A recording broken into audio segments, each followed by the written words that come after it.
Get this pathetic old woman away from the table! My daughter-in-law's voice sliced through the air like a knife. I sat frozen, the shock of her words almost too much to bear. But instead of breaking down, I simply stared at her, my mind racing, my heart heavy with disbelief.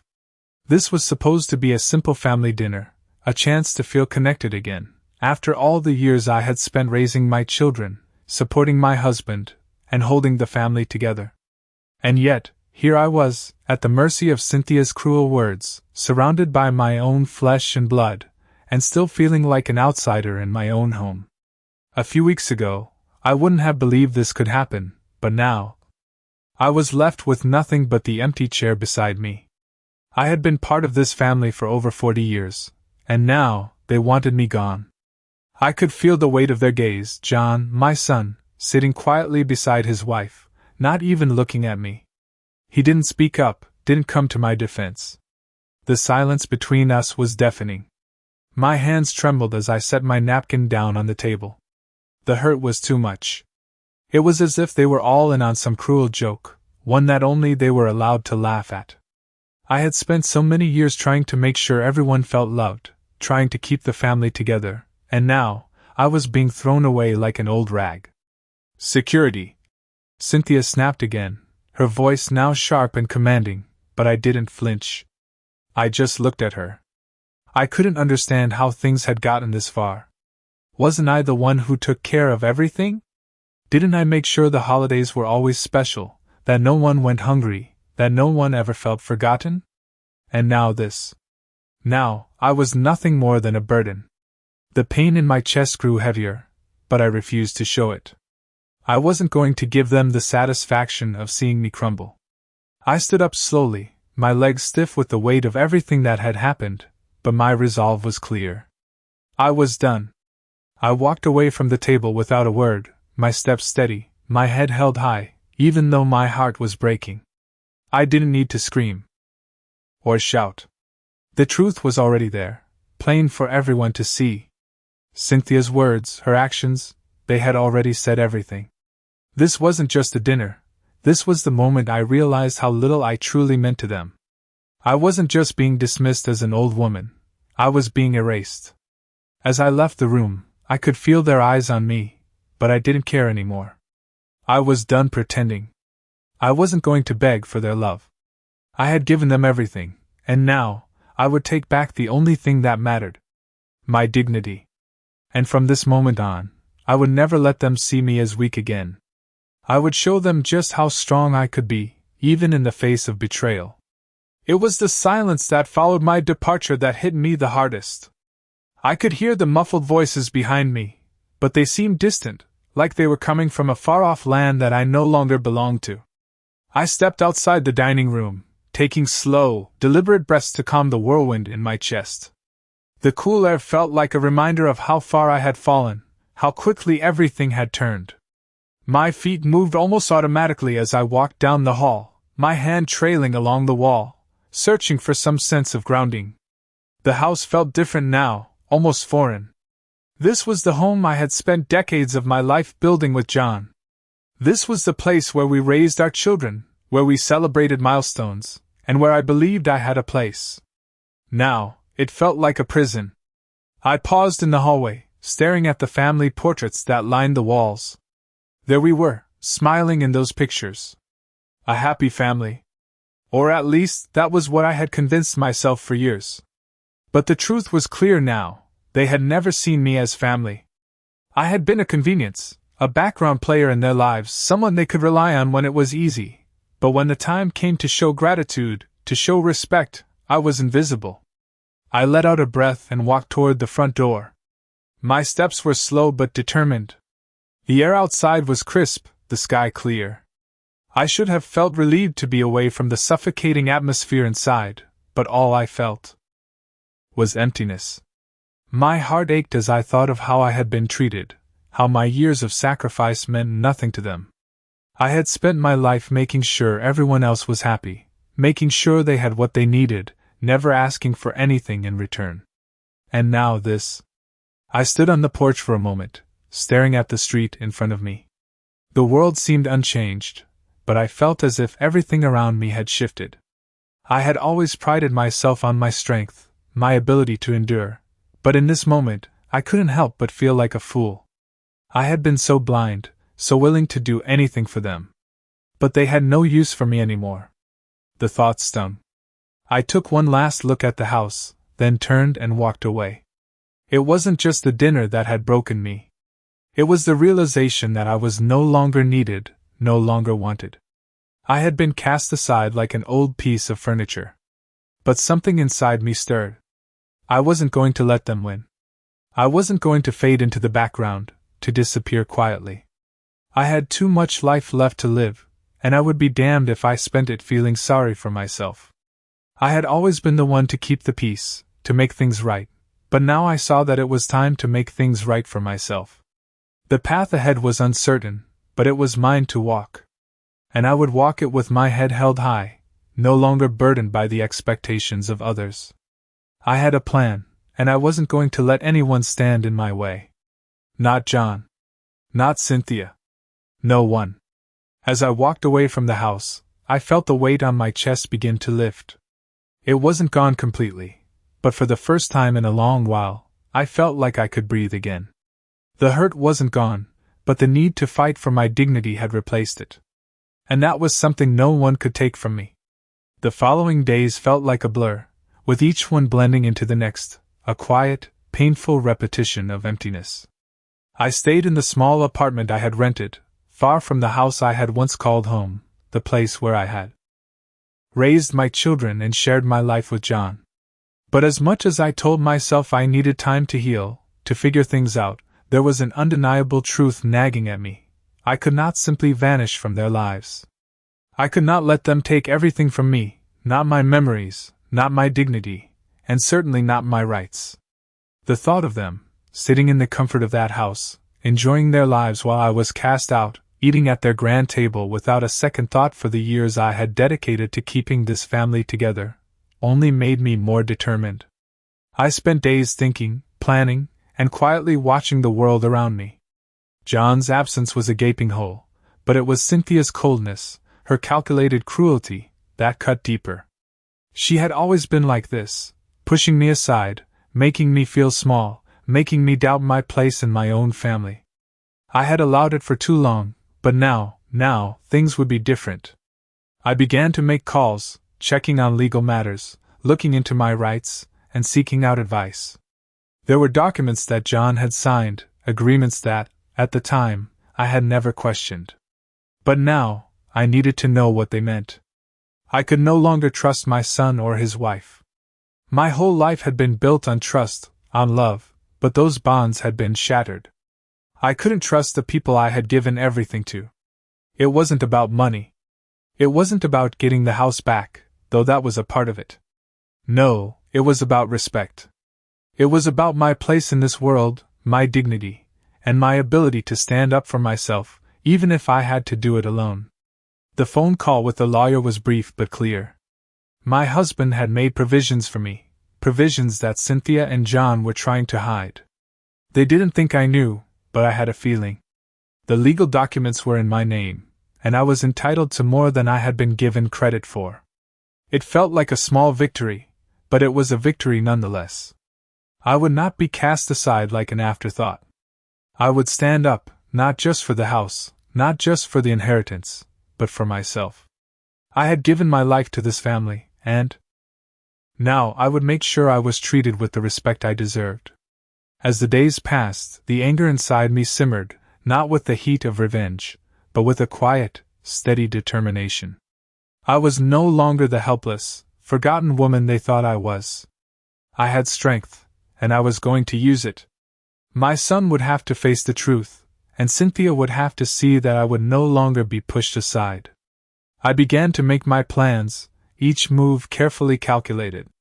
I didn't need to rush, but I also didn't need to stay silent anymore. I was going to fight for my place in this world, even if I had to do it alone. One evening, as I sat alone in my apartment, sipping tea, I received a message from John. It was brief, almost too brief, just a few lines asking if I had time to talk. I stared at the screen for a long moment before replying, my fingers steady, my mind clear. I think we need to talk too. The response came almost immediately, and I could feel the tension in his words, the anxiety. He wanted to fix this, to patch things up, but I wasn't sure that could happen. Not yet. Not after everything that had been said and done. But I would meet him. I would hear him out. He was still my son, and despite everything, I knew that part of me would always want to believe in him. But Cynthia had crossed the line. She had shown me who she truly was, and that was something I could never forget. The days leading up to our meeting were filled with a quiet sense of purpose. I didn't know what would happen when I saw him, but I was ready. I was ready to stand up for myself, ready to fight for what was rightfully mine.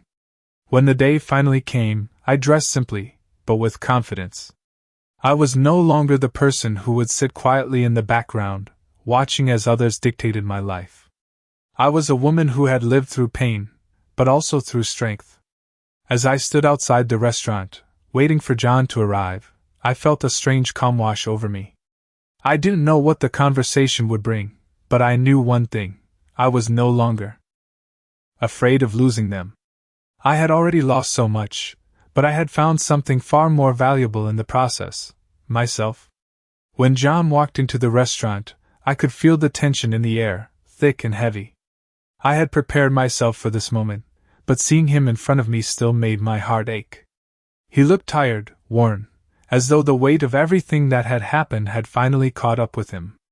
His usual confident stride was now hesitant, as if he was unsure of how to approach me, unsure of what to say after everything that had transpired.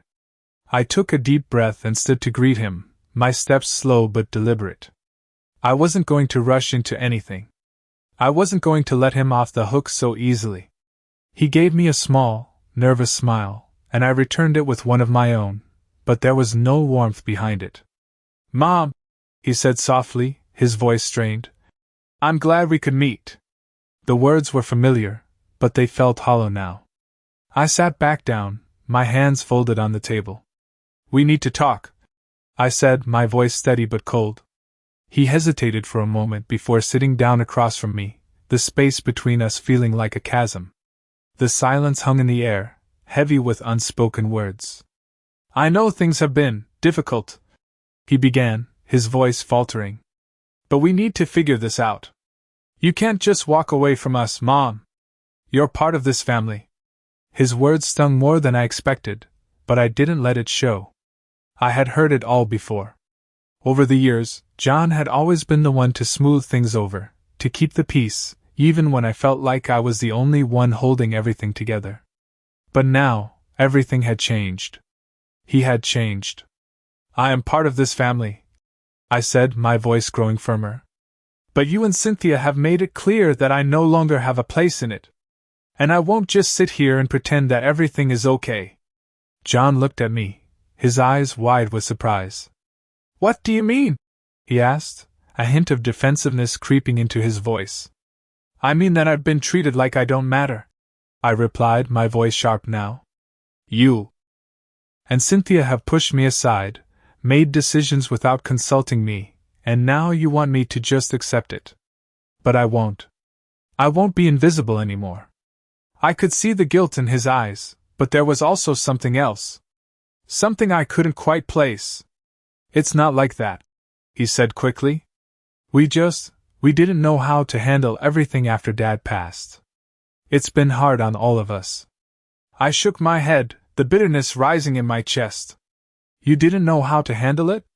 "John, I've been here through everything. I've been the one to hold this family together, to make sure you had what you needed. And now, after all these years, you think it's okay to just toss me aside because I'm not useful to you anymore?" The words felt like a release, like a dam breaking open. For so long, I had kept my feelings buried, trying to be understanding, trying to make things work. But now, it all came rushing out. "I never wanted to be a burden," I continued, my voice trembling. "But you and Cynthia made it clear that I am. I am nothing more than an inconvenience to you, someone you'd rather not deal with." John's face softened, but I could see the confusion in his eyes. "Mom, that's not true. We've just been trying to make things work. We thought you'd be okay on your own." I couldn't believe what I was hearing. On my own? I echoed. I've never been on my own, John. I spent my life building this family, and now I'm supposed to just fend for myself? You think I'm okay with that? I'm not. The silence between us stretched on, heavy and uncomfortable. John didn't know what to say, and I didn't know if I wanted to hear it. What was left to say? We had both said what needed to be said, but the gap between us felt impossible to bridge. I stood up, pushing my chair back slowly. I can't do this anymore, I said, my voice low but firm. I can't pretend that everything is fine when it's not. I've done enough for this family, John. I've given everything, and now it's time for me to take care of myself. He stood up as well, reaching for my arm, but I pulled away before he could touch me. No, John. Don't. I don't need your pity. I need you to understand that I am not the person you think I am. I'm not the same woman who would let you walk all over her. I'm not your convenience anymore. He looked at me for a long moment, his expression unreadable, before he spoke again. I don't want to lose you, Mom. His voice cracked, and for a second, I saw the son I had raised, the boy who had once needed me. But that moment passed quickly, and I knew that this was no longer about him needing me. This was about me needing to stand up for myself. You already have, I said softly, and with that I turned and walked out of the restaurant, leaving the past behind. I wasn't sure what the future held, but I knew one thing for sure: I was done being invisible. I was done being the one who sacrificed everything. From now on, I would fight for myself, and I wouldn't apologize for it. It had been a week since that meeting with John, and I was still processing everything. The restaurant, the conversation, the look in his eyes when I left, it all replayed in my mind over and over again. But there was no turning back now. I had made my decision, and I was standing by it. The days were quiet, too quiet, as I sat in my small apartment, staring out the window at the world moving on while I tried to find my way forward. I spent time reflecting, organizing my thoughts, making sure I wasn't just reacting to the hurt and anger I had felt. I needed a plan. I needed to do something more than just wait for life to happen to me. It wasn't easy. The loneliness was palpable, and sometimes it felt as though the silence in the apartment was louder than anything else. But there was a strength in the stillness. A power that came from knowing that, for once, I was in control. I wasn't the woman who had quietly endured years of emotional neglect. I wasn't the woman who stayed in the background, waiting for validation from people who didn't appreciate me. I was someone else now. I had to be. My mind kept returning to the conversations with the lawyer, the legal documents I had learned about. The promises my late husband had made that now seemed so distant. They were my rights, my inheritance, my future. I had a place in this world, and I was not about to let Cynthia or John erase that. But as the days passed, something unexpected happened. I started hearing from people I hadn't spoken to in a while. Old friends. Family members. People who had been distant for years suddenly reached out to me, as if they sensed that I needed help. One morning I received a call from Ruth, my sister-in-law. She had been one of the few who hadn't gotten involved in the family drama, and I had always respected her for that. "Dorothy," she said, her voice soft, "I've been thinking about you. I know things are difficult right now, but I want you to know that you're not alone." Her words felt like a lifeline, like a reminder that not everyone in my life had turned away. "Thank you, Ruth," I replied, my voice steady, though I could feel the tightness in my chest. "I'm doing okay, really. I don't know where to go from here." There was a pause on the other end of the line before she spoke again. "You don't have to do this alone, Dorothy. You've always been there for us, for everyone. It's time we returned the favor." Her words brought something to the surface I hadn't expected. Hope. I had been so caught up in my anger and hurt that I had forgotten what it felt like to have someone on my side. Ruth was offering me exactly what I needed in that moment. Support. A reminder that I was still part of something bigger than just the family that had rejected me. "I appreciate that, Ruth," I said, a hint of emotion slipping through. But I need to handle this myself. I need to show them that I'm not the woman they think I am. I have to do this on my terms. Ruth understood. I get it, Dorothy. Just know that we're here for you. Whenever you need us. It was all I needed to hear. In that moment, I realized that I wasn't entirely alone. There were still people who saw me for who I was, not for what I could give them. The realization gave me a new sense of purpose. I had always put my family first, always made sure they were taken care of, but I had never asked for anything in return. Now, it was time for me to take what was rightfully mine. I wasn't going to let them win. As I hung up the phone, I knew I had to move forward. The next step was clear. I would confront John again, face to face, but this time, I would be different. I wouldn't let him manipulate me. I wouldn't let him guilt me into giving in. This time, I was prepared. And the more I thought about it, the more I realized I wasn't doing this just for myself. I was doing it for the woman I used to be, the woman who had built this family, the woman who had been overlooked and ignored for far too long. I wasn't going to let that woman fade away. I would stand up for her, even if no one else would. The following day, I went to the bank, making sure everything was in order. The lawyer had given me the tools I needed to protect myself, and I wasn't going to waste any more time. I had already spent too many years letting people dictate my life, and I was done with that. I left the bank with a sense of purpose, my next move already planned. It was time to stop being passive. It was time to fight for what I deserved. The day I decided to confront John again, I felt a sense of clarity I hadn't experienced in years. The weight of everything that had happened, the hurt, the betrayal, the isolation, had been building up for so long, but now, it felt different. I was no longer fighting to stay in their good graces. I wasn't looking for their approval. I was fighting for something far more important, my own dignity. As I drove to the cafe where we were supposed to meet, I could feel the nerves in my stomach, but there was something else too, something stronger. It was the knowledge that I was about to take control of the situation. I wasn't going to let John's words or Cynthia's cruelty define me anymore.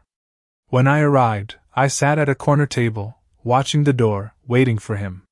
It had only been a few days since our last meeting, but everything had changed in that short time. I had changed. The woman who walked into that restaurant before was someone who had tolerated their mistreatment for too long. This woman, sitting here now, was different. She was ready to stand her ground.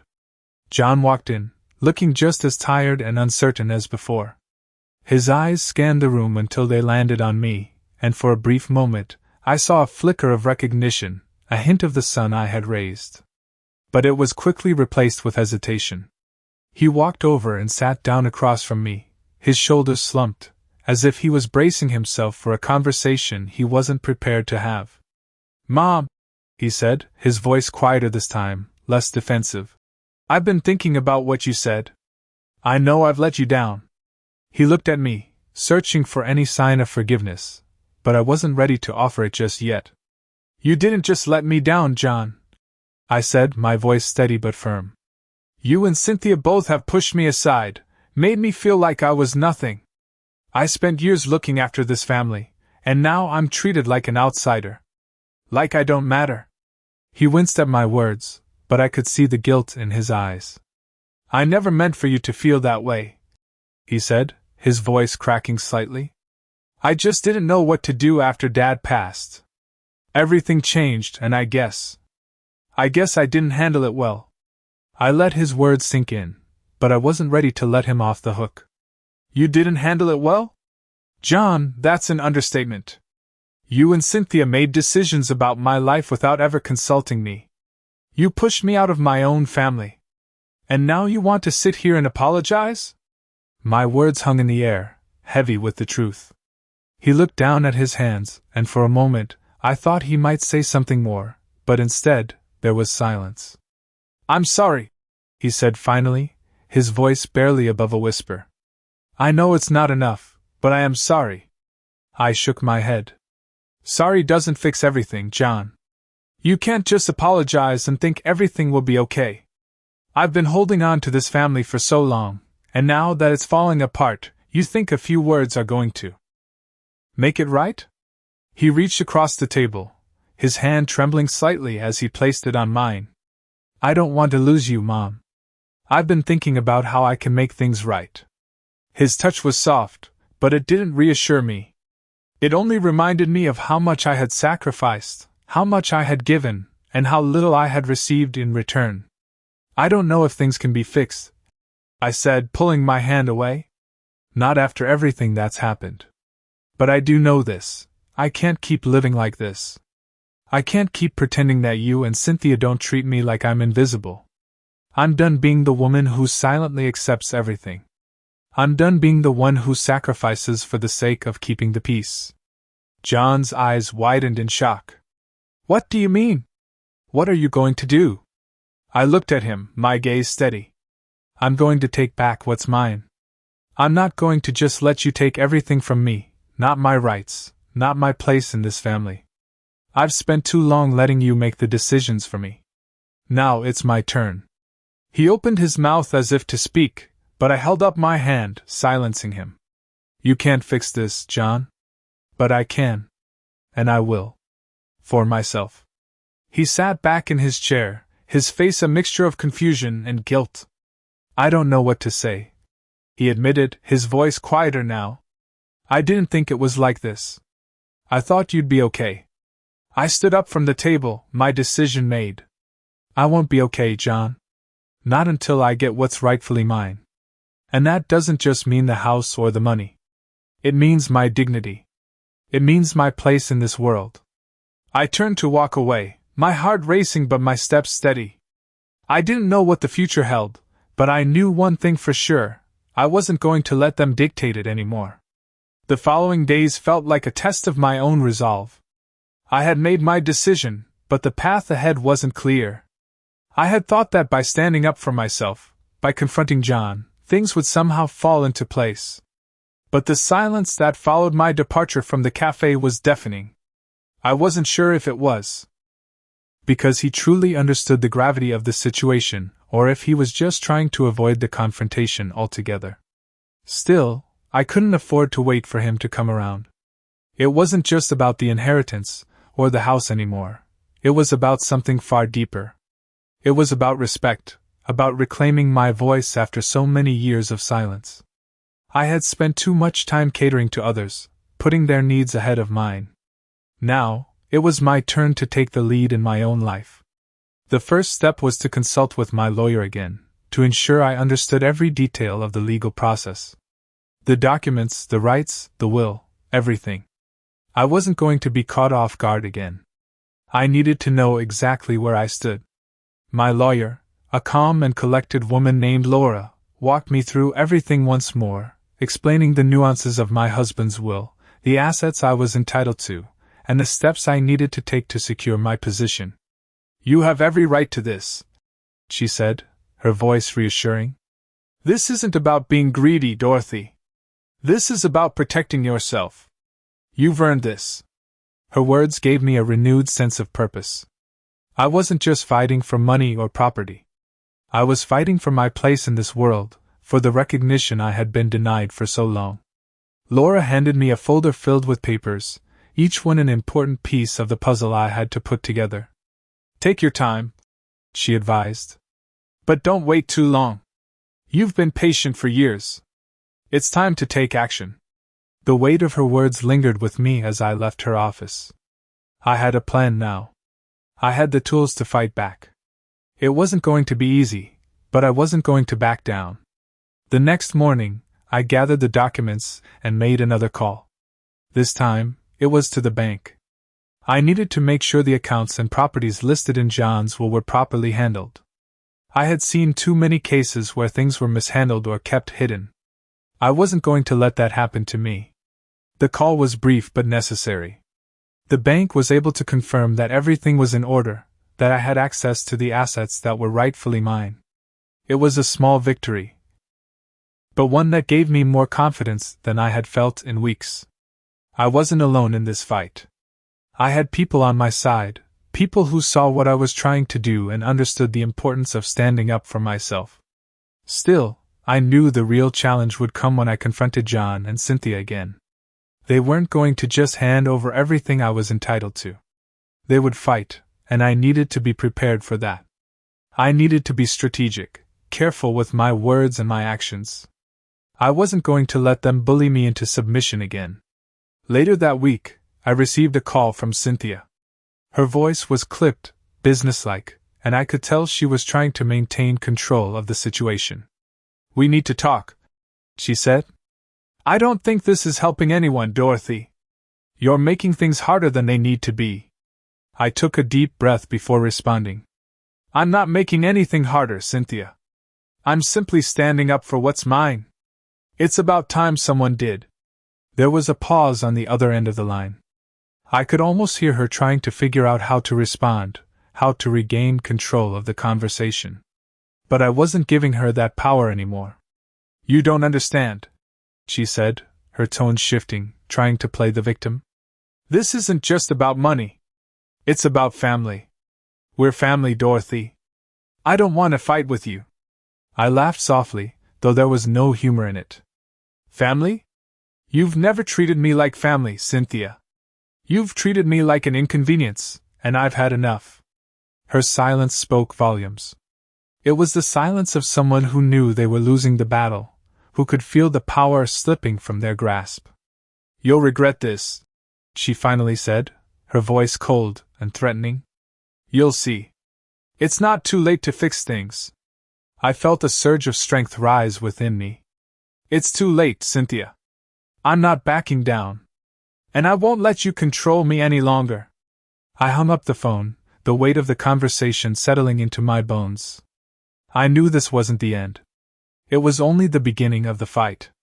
But for the first time in years, I felt like I was finally standing up for myself, finally taking control of my own future. I wasn't going to let them push me around anymore. It was my turn to fight for what was mine, and I wasn't going to stop until I had what I deserved. The days after the call with Cynthia were filled with a quiet determination.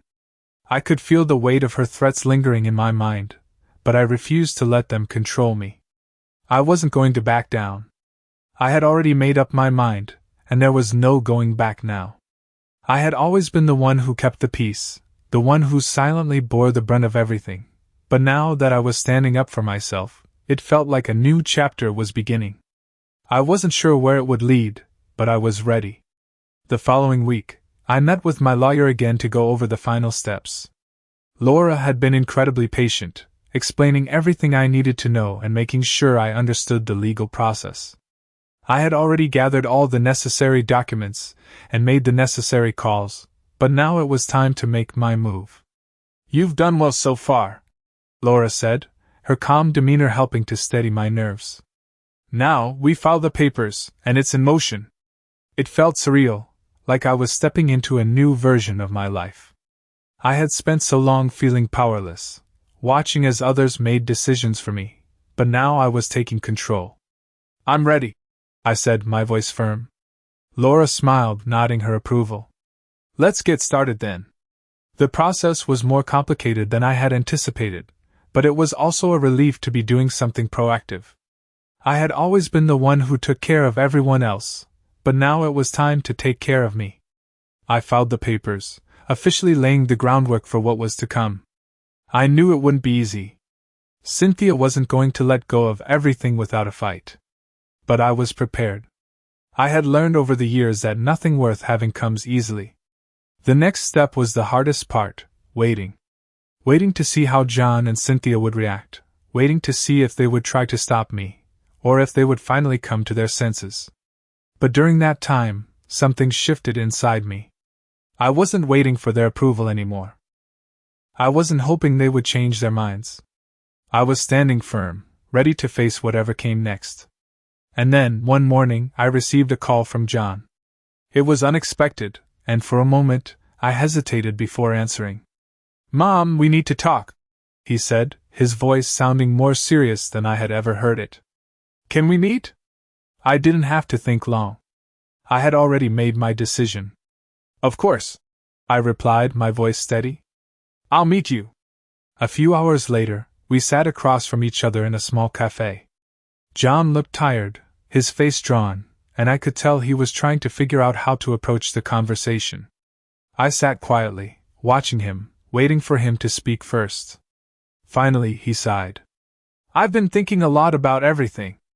About you, about the family, he began. And I realize now that I've made a lot of mistakes. I've hurt you, and I'm sorry. His words were genuine, but they didn't change anything. I had heard apologies before, but they were empty, hollow. Sorry doesn't fix everything, John, I said quietly, my voice calm but firm. You've hurt me, and it's not just about the money or the house. It's about respect. It's about me being treated as part of this family. He nodded, his eyes filled with regret. I know. I should have listened to you. I should have fought harder for you, but I didn't. I thought I could handle it all without involving you. I thought you'd understand. Understand? I echoed, my voice tinged with disbelief. How could I understand when you made decisions without me? How could I understand when you allowed Cynthia to treat me like an outsider? He looked down, unable to meet my gaze. I was wrong, he said softly. But I don't want to lose you, Mom. I don't want to lose what we had. I could feel the weight of his words, but I also knew that I couldn't let him off the hook that easily. You've already lost me, John, I said, my voice quiet but resolute. Not because I want to leave, but because you never truly saw me. You never respected me the way I deserved. And I won't keep waiting for you to figure that out. I've done enough for this family, and now it's time for me to do something for myself. He reached across the table, his hand trembling as he placed it on mine. Please, he said, his voice pleading. I'll make it right. I promise. I pulled my hand away, a quiet strength filling me. I don't need promises anymore, John. I need actions. And right now, the only action I need from you is for you to respect my decision. I stood up from the table, my heart racing, but my steps steady. It wasn't easy to walk away, but I had to. For so long, I had been the one to hold everything together, but now I was choosing to let go. I wasn't walking away from my family, but I was walking away from the idea that I had to be the one to sacrifice everything. I was ready to start living for myself, and that was the most empowering feeling I had ever known. The days that followed were a whirlwind of mixed emotions. I had made the decision to take control of my life, but there was still uncertainty in the air. I had expected some sort of peace after walking away from that meeting with John, but instead, I felt a strange mixture of relief and sadness.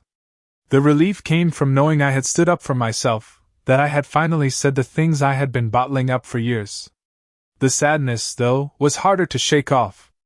It came from the realization that no matter how hard I fought for respect, no matter how much I demanded to be seen as more than just a burden, my family still didn't fully understand me. The distance between us had only grown wider, and I was left to wonder if it was even possible to repair what had been broken. A week after our last meeting, I received a letter from John. It wasn't a phone call or a text, it was a formal letter, which immediately told me that this was something important to him. I opened it slowly, my fingers trembling slightly as I read his words. Mom, I know I can't undo the past, but I need you to know that I regret everything that's happened. I've been thinking a lot, and I realize that I've hurt you more than I ever could have imagined. I understand now that I haven't treated you the way you deserve, and for that, I'm truly sorry. I don't know how to make it right, but I want to try. I'm asking for your forgiveness, and I'm hoping we can find a way to move forward. The words hit me harder than I expected. I hadn't heard John speak like this before. His apology was heartfelt, but I couldn't help but wonder if it was too little, too late. I sat there for a long time, staring at the letter, thinking about the years I had spent trying to keep the family together, trying to make them proud.